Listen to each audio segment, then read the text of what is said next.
এরই এক পর্যায়ে বৈষম্য বিরোধী ছাত্র আন্দোলনের আরেকজন কেন্দ্রীয় নেতা, যিনি গতকালের হামলাতেও উপস্থিত ছিলেন, রিফাত রশিদ, অবস্থানরতদেরকে আটকে রেখে হামলার নির্দেশনা দেন এবং তার পরপরই অবস্থানরত শিক্ষার্থীদেরকে বেধড়ক মারধর করে বৈষম্য বিরোধী ছাত্র আন্দোলনের কর্মীরা। এই দ্বিতীয় দফা হামলায় আন্তামিম ছাড়াও আরো আহত হন রাবেয়া, ইমরান সরকার, মাসুদ, হাসিব, বাবু, আবরার, ফারহান, আলামিন সহ অন্তত 21 জন।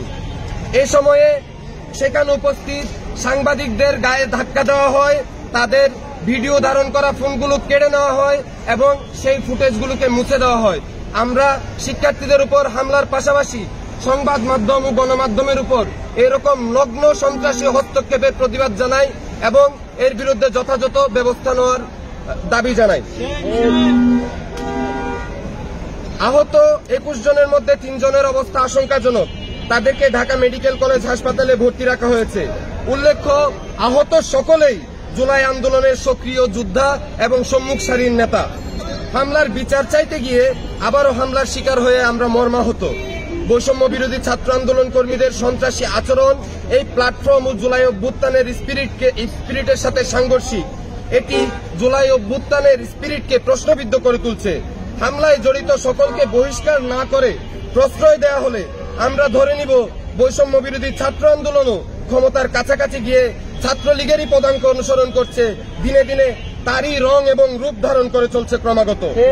আজকের মধ্যে হামলাকারীদেরকে সাংগঠনিকভাবে বহিষ্কার করা না হলে এবং গ্রেফতার করা না হলে আমরা এখন একটি মিছিল নিয়ে বৈষম্য বিরোধী ছাত্র আন্দোলনের কেন্দ্রীয় কার্যালয়ের সামনে যাব। সেখানে আমরা চেষ্টা করব তাদের কেন্দ্রীয় নেতাদের সাথে কথা বলার, ব্যস্ত সমন্বয়ক ভাইদের সাথে কথা বলার।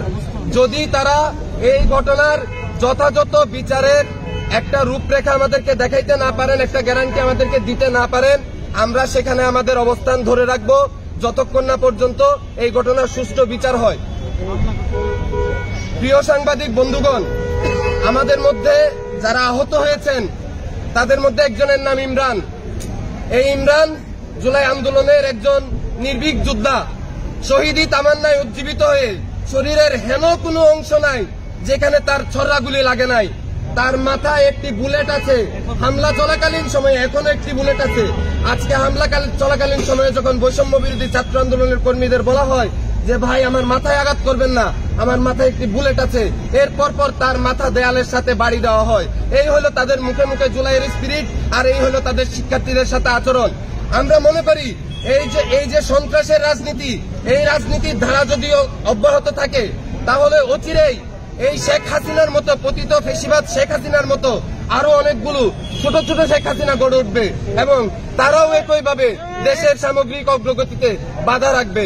জুলাইয়ে আমরা যারা অংশগ্রহণ করেছি, আমরা যারা বলেছি আমরা বৈষম্য মুক্ত বাংলাদেশ গড়ব, যেই দেশে কারো প্রতি অবিচার হবে না, কারো প্রতি অন্যায় হবে না, প্রত্যেকে তার নাগরিক অধিকার বুঝে পাবে, এর যদি ব্যত্যয় ঘটে তাহলে আমরা হাসিনা সরকারকে যেমন সরিয়েছিলাম তেমনি পৃথিবীর যে কোনো সরকারকে সরানোর হিম্মত এদেশের ছাত্র জনতা রাখে।